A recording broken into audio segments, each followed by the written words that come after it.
ስለዚህ ኢየሱስ ክርስቶስን በአር ምእንታይን ምእንታኸኒ ኣብ መስቀል እንታይ ኮይኑ ተላኢልና ሞይቱ ስለዚህ መስቀል ኢልና ክንሓስብ ከለና ኪንዮ እቲ መስቀል ዝብል ትሕዝቶ ዝተዛረብናዮ ወይ ድማኒ ኪንዮ እቲ ናይ ዕንጨቲ ኪኒኡ እንታይ ኣለዎ ተላኢልና ትርጉም ኣለዎ ትርጉም ናይ ምንታይ ተላኢልና በአር ትርጉም ናይ ምድሓና ትርጉም ናይ ዘላለም ህይወት ምርካብና ትርጉም ካብ ፍርዲ ሓራም ምዃንና ትርጉም ካብ ኮነኒ ሓራም ምዃንና ትርጉም ካብ መቕጻዕቲ ናይ ሞት ከነፃ ምውፃና እዩ ዝነግረና መንዝ መጽሐፍ ቅዱስ ክነግረና ከሎ እንተዳርኢና ኣብ ሮሜ ቀዳማይ ምዕራፍ ቃል መስቀል ነቶም ዝጠፍኡ ዕሽነት እዩ ንዓና ንድሕን ግና ንምድሓን ሓይሊ ኣምላኽ ኢሉ መጽሐፍ ቅዱስ ይነግረና ስለዚ ቃል መስቀል ወይ ድማ መስቀል ምስ ምንታይ እዩ ምትሓሓዙ እንተዳኢልና በአር ምስ ምብዓል በዓላት ጥራሕ ደይኮነሲ ምስ ምንታይ እዩ ምትሓሓዙ እንተዳኢልና ምስ ምድሓን መስቀል ትርጉሙ እንታይ እንተዳኢልና ምድሓን እዩ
ክብራት ሰማዕትና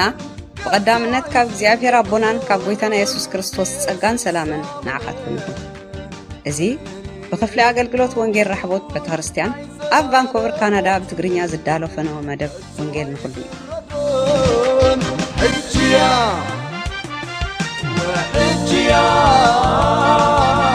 ሕጅያ ተማዓት ምድሓን ሕጅያ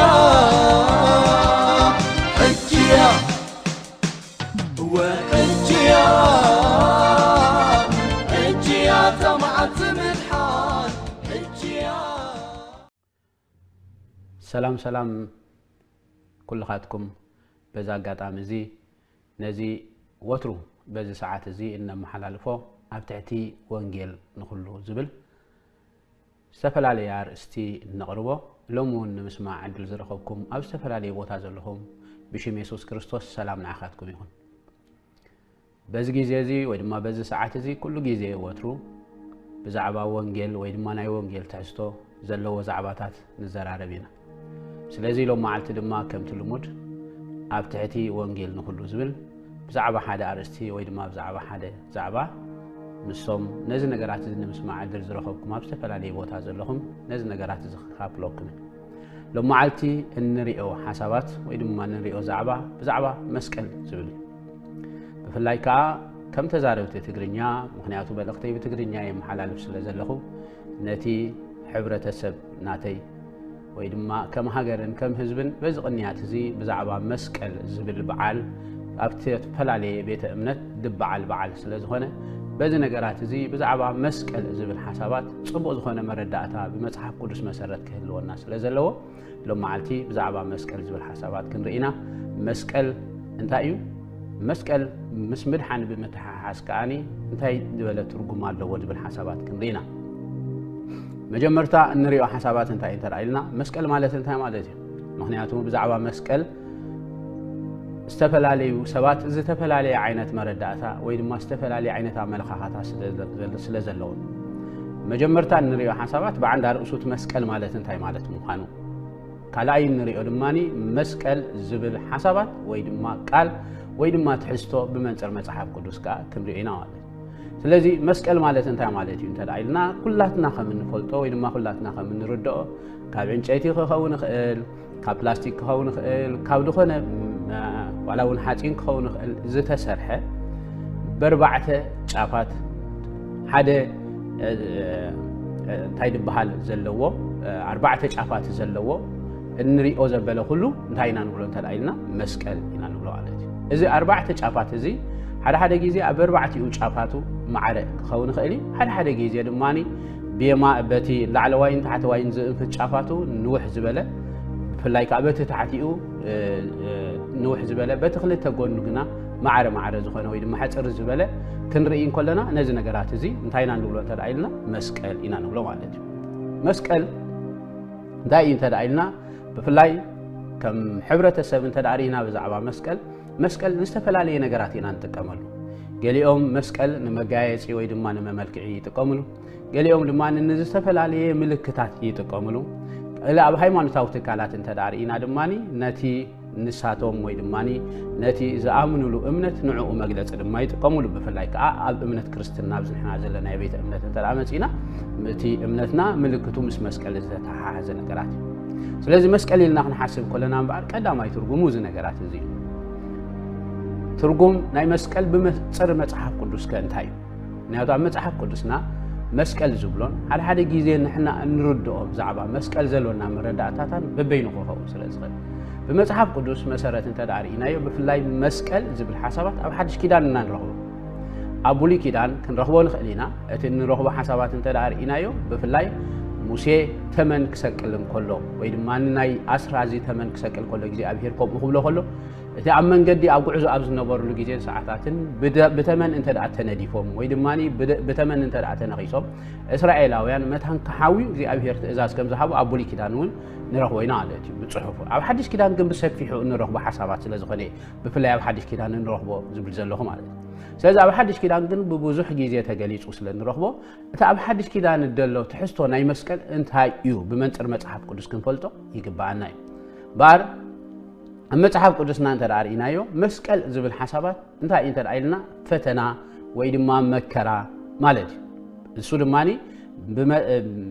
مستي نسخة التأمنو زلخا أمنت ويدما مستي نسخة تقعزو زلخا قعزو مسؤو زتتحا حزة إذا متأكا فتنا ويدما مكرا إذا انتاي بحال ترأيلنا مسكال يبحال من تزا متحف قدسنا نزا حسابات إذا انتدار إليو يسوس كريستوس كاب استزاربون قالات كم زبل أول جلماتي واسم عراف 10 توشدشت كاب 24 سقع 25 زلو كم زبل حسابات نرد وصدما شعو يسوس ندك مزامور تبولو نهيوتو كدحنا زدلي كتفايو تني هوتو انتاي زطفا اخر خباي امو زسعبني زفوتو انتلو هوتو قبيصو مسقلو علعلو يسعبني اذا تاريخ زنت دارينايو يسوس كريستوس بفلاي ندق مزامورتو بزعبا ناتو بموت محلاف وي دما بمسقل محلافو مس نغروم بيتروس دماني بهتيلو اذا نغرات زسي ايب صحكا وي دما يبالهكا ايلو مس تزاربو يسوس كريستوس زتزاربو قالي نغرات نرهبو سلازي يسوس كريستوس كزارب كلهم بارنتايلو مسقلو العلو ددحري زي سعب كبلن كله اذا نحنا نريو عنጨት مسكام ወይ ድማኒ በስተፈላለየ ነገራት ምልክት ናይ መስቀል ምግባር ደይኮነ ኢየሱስ ክርስቶስ ዝዛረቦ ዘሎ በትክክለኛ እቲ ዓውደ ንባብ ወይ ድማ ትሕዝቶ ናይ ጽሑፍ እንተዳሪናዮ ምስ ምንታዩ ኣተሓይዞ ደሎ እንተዳኢልና ምስ ፈተና ወይ ድማ መከራዋት ምእንቲ እዚ እምባርታይሉ ህይወቱ ቀቢጹ መስቀሉ አልዒሉ ይስዓበኒ ኢሉ ወይ ድማ መስቀሉ ዘየልዕል ዘበለ ወደ መዝሙረይ ከውን አይበቀዕኒ ኢሉ ተዛሪቡ ደሎ ማለት እዩ ካለ አፊልጵስ ሳልሳይ ምዕራፍ ሐዋርያ ጳውሎስ ወነዛ ሐሳባት እዚ ከምዚ በማለት ጠቂሱ ኣሎ أفقد 18 سقع 19 ምስ ንሪኦ ከምዚ ዝብል ሐሳባት ኣሎ ከምቲ ብዛዕባኦም ብዙሕ ሳዕ ዝበልኩ ሕጁን እና በኺኹ ይብላለኹ ብዙሓት ጸላእት መስቀል ክርስቶስ ኮይኖም ይመላለሱ እዮም እንታይ ኢሉ ብዙሓት ጸላእቲ መስቀል ክርስቶስ ብድሕሪኡ እቲ ዓውደ ንባብ ብትክክለኛ ትርጉሙ መታን ክርዳእና ኣብኡ ከሎ እንታይ ኢሉ ወሎ እንተዳኢልና ከመይ ገይሩ ኣብርሂዎ ከም ዘሎ ወይ ድማ ምስየናይ ሓሳባታት ተሓሒዝዎ ከም ዘሎ ክንርድኦ ንኽእል ኢና ከምዚ ኢሉ ሽዑ መወዳእትኦም ጥፍኣት እዩ ምስ በሎ ኣምላኾም ከብዶም ክብረቶም ኣብ ነውሮም ሓሳቦም ከዓ ናይ ምድሪ እዩ እንጽሑፋት እዚ እንታይ ማለት ተዳኢልና ክብረቶም ኣብ ነውሮም ሓሳቦም ናይ ምድሪ ኣምላኾም ከብዶም እንተዳኢሎም እንታይ ዞም ጸላእት መስቀል ዝበሃል ዘለዎም በዓል ምእንቲ እቲ ሒዞሞ ዘለው እምነት መከራ ወይ ከጸግቡ ዘይደሊ ወይ ድማ ዋጋ ክኸፍሉ ዘይደሊ ሰባት ምልክቶም እዚ እዩ ኢሉ ይዛረብ ደሎ ማለት እዩ ስለዚህ እምበር በመጽሐፍ ቅዱስ መሰረት ንጹር ኣብ ዝተፈላለዩ ሓሳባት ከም ንረኽቦ ንሎሚ ንመረዳእታ ዝኾነና ዘን ክልተ ጥቕስታት ጥራሕ ኣምጽእ ዘለኹም መስቀል ማለት በመጽሐፍ ቅዱስ መሰረት ፈተነ ወይ ድማ መከራ ማለት እዩ ንሱ ድማኒ ብምኽንያት እቲ ንስኻ ሒዝካዮ ዘለኻ እምነት ወይ ድማ ብምኽንያት እቲ ንስኻ ሒዝካዮ ዘለኻ መንገዲ ወይ ድማ ጉዕዞ ንዝመጻካ መከራን ሽግርን እዚ መስቀል ተባሂሉ ይጽዋዕ ስለዚ መስቀል ብመጽሓፍ ቅዱስ እምበኣር ትርጉሙ ፈተና ወይ ድማ መከራ ማለት እዩ ኣብ መስቀል ምስቃል ከም መቕጻዕቲ መዓስ ተጀሚሩ ብፍላይ ብዛዕባ መስቀል ዝብል ሓሳባት ክንዘራረብ እንከለና ወይ ድማ ነዚ ሓሳባት እዚ ክንሰምዕ ከለና ቀዳምነት ኣብ ኣእምሮና ቅጅል ዝብለና ወይ ድማ ቀዳምነት ዝመጻና ሓሳባት እንተዳሃልዩ ኢየሱስ ክርስቶስ እዩ ምክንያቱ ኢየሱስ ክርስቶስ ኣብ መስቀል ስለ ዝተሰቕለ ኩሉ ግዜ መስቀል ዝብል ሓሳባት ክንሓስብ ከለና ምስቕለት ናይ ጎይታና ኢየሱስ ክርስቶስ ኢና ነተሓሓዙ ግን ኣኸ ኣብ ታሪኽ ክንርኢ እንከለና መስቀል ምስቃል ዝበሃል ወይ ድማ መቕጻዕቲ ኣብ መስቀል ዝበሃል መዓስ እዩ ተጀሚሩ ወይ ድማ ብመን ተጀሚሩ ንዝብል ሓሳባት እንተዳርኢናዮ ኣብ ተፈላለየ ናይ ታሪኽ ጽሑፋት ከም እንሪኦ ኣብ ሻድሻይ ክፍለ ዘበን ድሕሪ ቅድሚ ልደተ ክርስቶስ ኣብ ሻድሻይ ክፍለ ዘበን እዚ ድማኒ ኣሶራውያን ከምኡ ድማኒ ፋርሳውያን ባቢሎናውያን ዝጥቀሙሉ ዝነበሩ ዓይነት ናይ መቕጻዕቲ እዚ መስቀል ምስቃል ዝበሃል ወይ ድማኒ ሓደ ድበደለ ወይ ድማኒ ገበና ኣለዎ ትብሎ ኣብ መስቀል መቕጻዕ ኣብ ኢየሱስ ክርስቶስ ዝተጀመረ ነገራት ኣይኮነን ቅድሚኡ ዝነበረ እዩ ስለዚ ቅድሚ ልደተ ክርስቶስ ኣብ ሻድሻይ ክፍለ ዘበን እንተዳርኢናዮ እዞም ንብሎም ዘለና ሰባት ወይ ድማ እዞም ንብሎም ዘለና ሕብረተሰባት ከም መቕጻዕቲ ይጥቀሙሉ ነይሮም ንሳቶም ድማ ኣሶራውያን እዮም ባቢሎናውያን እውን ይጥቀሙሉ ነይሮም እዮም ብድሕሪኡ እንተዳርኢናዮ ፋሪሳውያን እውን ይጥቀሙሉ ነይሮም እዮም ብፍላይ ካብ ሳልሳይ ክፍለ ዘበን ቅድሚ ልደተ ክርስቶስ ስጋዕ ራብዓይ ክፍለ ዘበን ድሕሪ ልደተ ክርስቶስ ዘሎ እንተዳርኢናዮ ኸ ሮማውያን ድማ ነዚ ነገራት እዚ ከም ኣዝዩ ኣሰቃቂ መቕጻዕቲ ናይ ሓደ ብገበን ዝሕተት ወይ ድማኒ ብገበን ዝተበየነሉ ወይ ድማ መቕጻዕቲ ዝተበየነሉ ሰብ እቲ ናይ መወዳእታ ኣዝዩ ኣሰቃቂ ዝኾነ መቕጻዕቲ ይጥቀሙሉ ከም ዝነበሩ ኸ ክንርኢ ንኽእል ኢና ምክንያቱ ጎይታናን መድሓኒትናን ኢየሱስ ክርስቶስ ዝመጻሉ ግዜ እንተዳርኢናዮ ኣብ ግዝኣት ሮም ዝነበረሉ ወይ ድማ ዳርጋ ብምሉእ ዓለም ሙሉእ ኣብ ትሕቲ ግዝኣት ሮም ኣብ ዝነበረሉ ግዜ ስለ ዝመጸ ማለት እዩ ስለዚ ኣብ ሮማውያን እውን እንተዳርኢናዮ እምበኣር ቅድሚ ልደተ ክርስቶስ ካብ ሳልሳይ ክፍለ ዘበን ኣትሒዙ ስጋዕ ድሕሪ ልደተ ክርስቶስ ራብዓይ ክፍለ ዘበን እዚ ነገራት እዚ ድማኒ ከም መቕጻዕቲ ናይ ሓደ ብገበን ዝሕተት ሰብ ይገብርዎ ከም ዝነበሩ ክንርዳእ ንኽእል ኢና ወይ ድማ ኣብ ዝተፈላለየ ታሪኻት ነዚ ነገራት እዚ ተዘጊቡ ክንሪኦ ንኽእል ኢና ማለት እዩ ኣብ ግዝኣት ሮማ ከመይ ዝበለ ሰብ ይኸ እንታይ ዝገብር እንተዳኢልና ነዚ ነገራት እዚ ዝብየነሉ ወይ ድማኒ ብናይ መስቀል ሞት ዝቕጻዕ እንተዳኢልና ሓደ ብገበን ዝሕተት ወይ ድማ ገበነኛ ዝተባሃለ ሰብ እንታይ ይገብር እንተዳኢልና እቲ ናይ መወዳእታ ኣዝዩ ኣሰቃቂ ዝኾነ ጨካን መቕጻዕቲ ንሰባት እንታይ እዩ ዝፍረዶም እንተዳኢልና ኣብ መስቀል ክስቀሉ እዩ ዝፍረዶም ስለዚ ድማ መጽሓፍ ቅዱስና ከምዚ ዝብል ቃል ንረክብ ብዛዕባ ሞት ናይ ኢየሱስ ክርስቶስ ምስ ናይ ስቕለቱ ዝተተሓሓዘ ክንርኢ ከለና ሓደ ገበነኛ ዝተባሃለ ሰብ ወይ ድማ ገበና ኣለዎ ተባሂሉ ዝተፈርዶ ወይ ድማ ዝተበየነ ሰብ ኣብዚ ነገራት እዚ ከም ዝነበረ ዕጭኡ ከምዚ ብዝብል ጽሑፍ ኣብ ትንቢት ኢሳያስ ቀድሚ ምምጻእ ናይ ኢየሱስ ክርስቶስ ዝተዘርበ ነገራት ክንረክብ ንኽእል ኢና ንሱ ድማ ከምዚ ድብል ንነፍሱ ንሞት ስለ ዝወፈያ ምስ ገበነኛታት ከዓ ስለ ዝተቆፅረ ስለዚ ጊድኡ ምስ ዓበይቲ ክመቕሎ እየ ምርኮውን ምስ ሓያላት ክምቀል እዩ ግናኸ ሓጢኣት ብዙሓት ጾረ ምእንቲ በደለኛታት ከዓ ለመነ ይብል ኣብዚ ጽሑፍ እዚ እንተዳርኢናዮ እምበኣር እንታይ ኢሉ ምስ በደለኛታት ከዓ ስለ ዝተቆፅረ ኢሉ ምክንያቱ እቲ ጽሑፍ ከም ዝነግረና ወይ ድማኒ ታሪኽ ናይ ጎይታናን መድሓኒትናን ኢየሱስ ክርስቶስ ከም ነንብቦ ኣብ መጽሓፍ ቅዱስ ገበን ስለ ዝተረኽቦ ደይኮነሲ ምስ ገበነኛታት ስለ ዝተቆፅረ ወይ ድማ ስለ ገበን ናትና ወይ ድማኒ ስለ ኣበሳና ስለ ዝሞተ ግናኸ ኣብ መስቀል ዝስቀል ዘበለ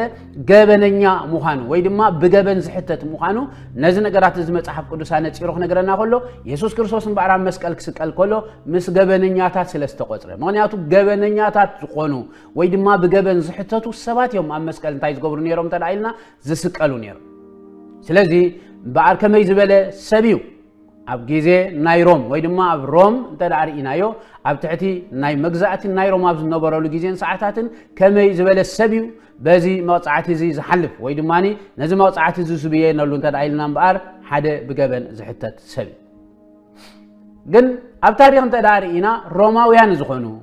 ወይ ድማ ዜግነት ናይ ሮማ ዘለዎም ሰባት ግና በዚ መቕጻዕቲ ዝዋላ ሽሕ ግዜ ገበነኛታት ይኹኑ ወይ ድማ ብገበን ይተሓተቱ በዚ ሞት እዚ ግን ይቕጽዑ ከም ዘይነበሩ ግን ኣብ ታሪኽ ክንረክብ ንኽእል ኢና ስለምንታይ እዮም ግን ሮማውያን ወይ ድማ ናይ ሮማ ዜግነት ዘለዎም ሰባት نزي نجارات زي بينالهم ويدما كقطعون كلوسي بز فردز زي حلف روما وزخنا سلمنتا زي قطع بناي مسقل موت انت دايلنا ناي مسقل موت زبحال ويدما ام مسقل مسقال زبحال ازيو اصياف زخنا ويدماني ازيو ناي حسرت مقطعتي كلا ايدماني ازيو سقاي زلو موت سلا زخنا زيغنتهم ام موت كيترفه حلفان يرومي مالتي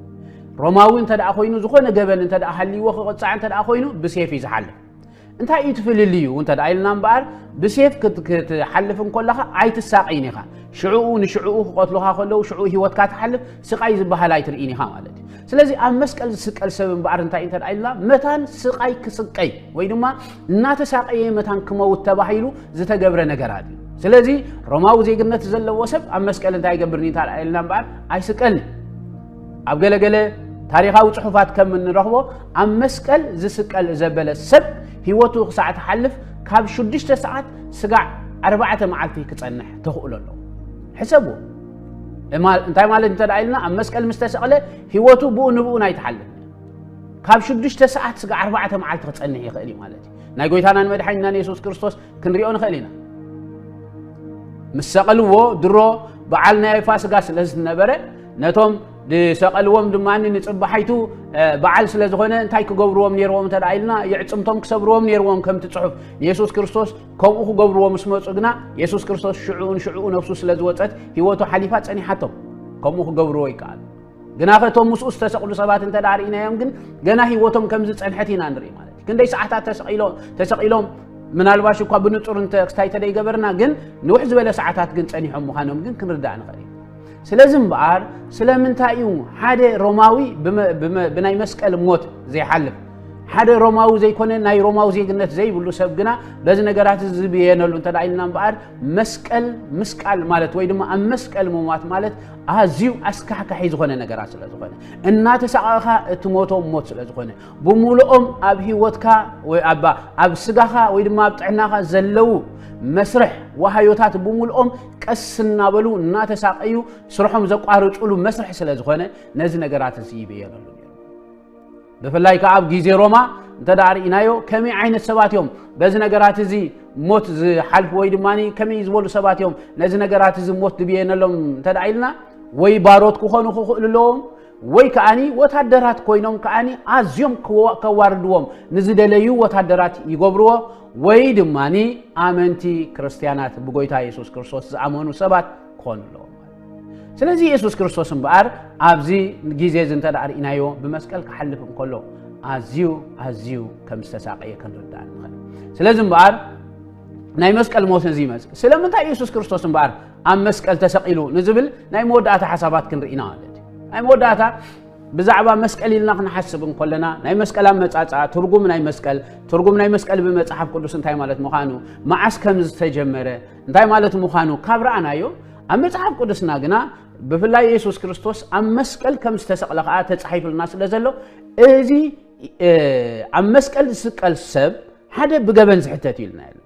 كلاي كأني إذا أم موتو أزيو أسك أقزخونه موتي تموت ماله ስለዚህ ኢየሱስ ክርስቶስ ኣብ መጽሐፍ ቅዱስና ተዳሪና ይኻ ኢየሱስ ክርስቶስ ኣብ መስቀል ከም ዝተሰቅለ ወይ ድማኒ ህይወቱ ዝሐለፈሉ ጊዜ ወይ ድማ ነፍሱ ንመስዋዕቲ ኃጢአት ኣብ ዝወፈየሉ ጊዜን ሰዓታትን እቲ ዝነበረ ኣማውቱ በመስቀል ከም ዝነበረ ወይ ድማ ኣብ መስቀል ከም ዝሞተ መጽሐፍ ቅዱስ ነገርና ስለምንታይ ግን ኢየሱስ ክርስቶስ ኣብ መስቀል ሞይቱ እምበኣር መስቀል ኢልና ንሓስብን ኮለና ወይ ድማኒ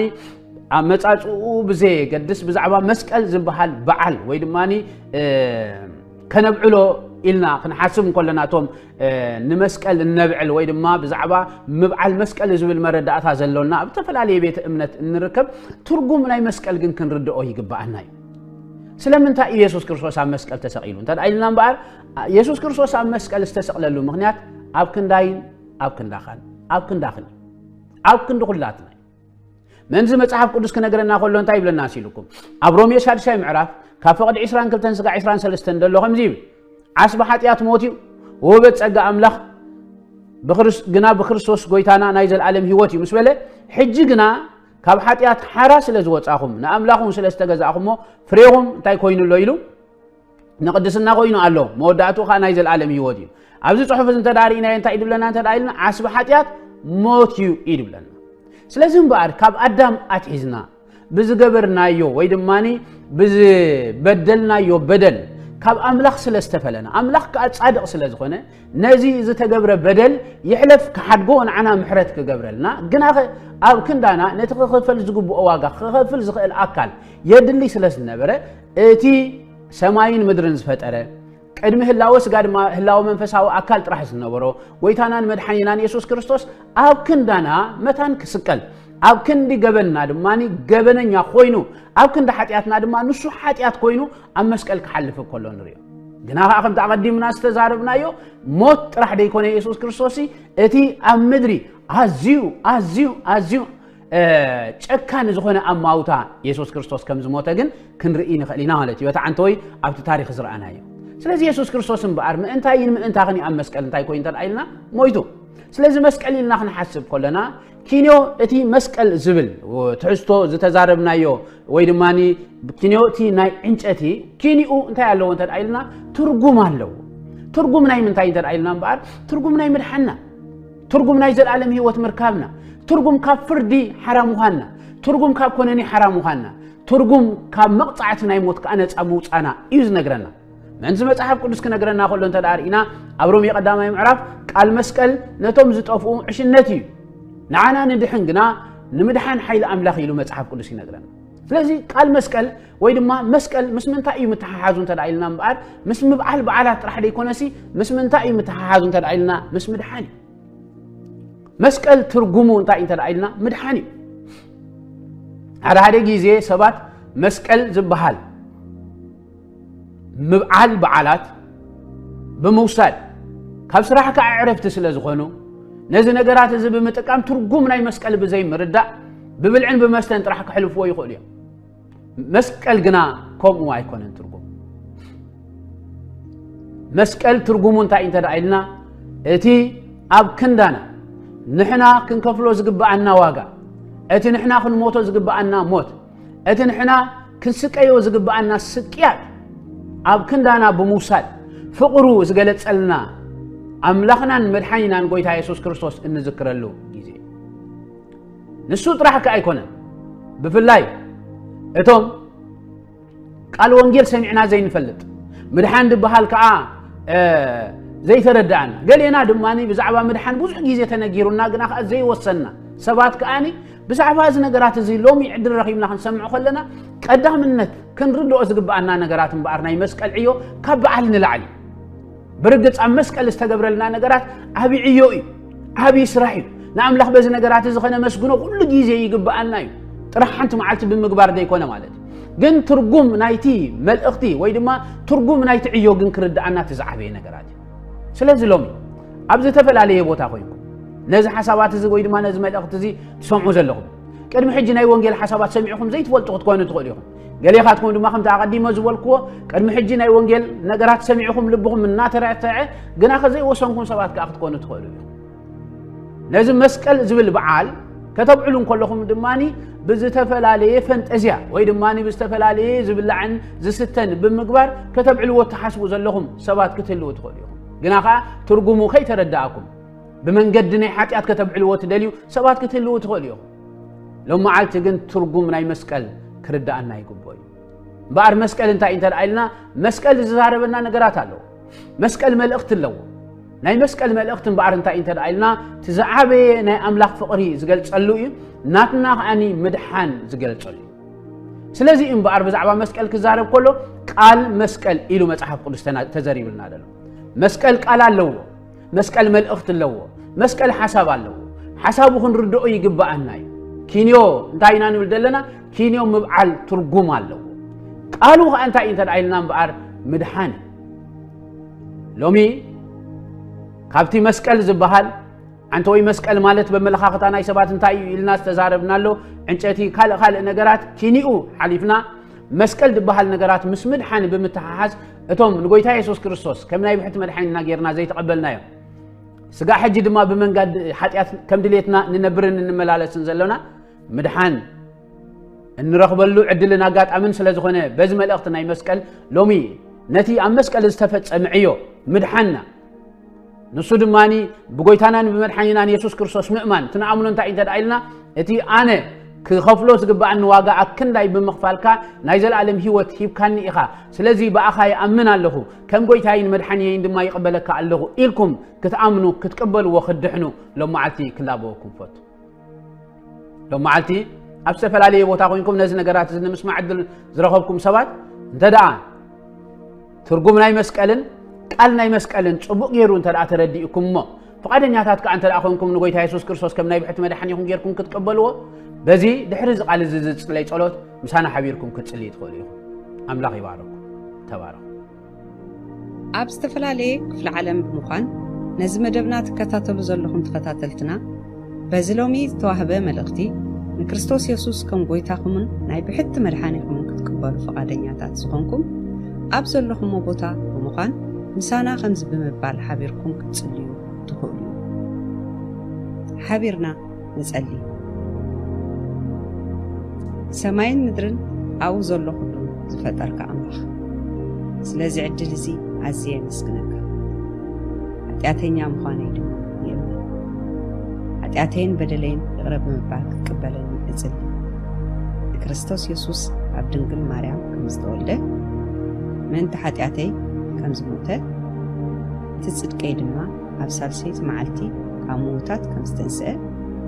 ናብ ሰማይ ከም ዝዓረገን ድሓር ድማ ፈርድ ከም ዝመጽእን ንኣምን ኣለኹ ከም ጎይታይን መድሓኒየይን ድማ ይቕበሎ ኣለኹ ስለ ዝተቐበልካኒ ድማ ኣመስግን ኣለኹ ኣሜን ስለምክትታልኩም እግዚአብሔር ይባርክኩም ብርግጽ እዚ ክወሃብ ዝጸንሐ ቃል ልብኹም ተረቲዑ ንጎይታ ኢየሱስ ክትስዕቡ ዝወሰንኩም ተወሳኺ መብርሂ ምእንቲ ክትረኽቡ በዚ ኣብ ስክሪን ተጻሒፉ ዘሎ ቁጽሪ ቴሌፎን ደው ኢልኩም ክትረኽቡና ትኽእሉ ኢኹም ኣብ ዝመጽእ መደብና ክሳዕ ንራኸብ ኣምላኽ ስኩላትና ይኹን ኣሜን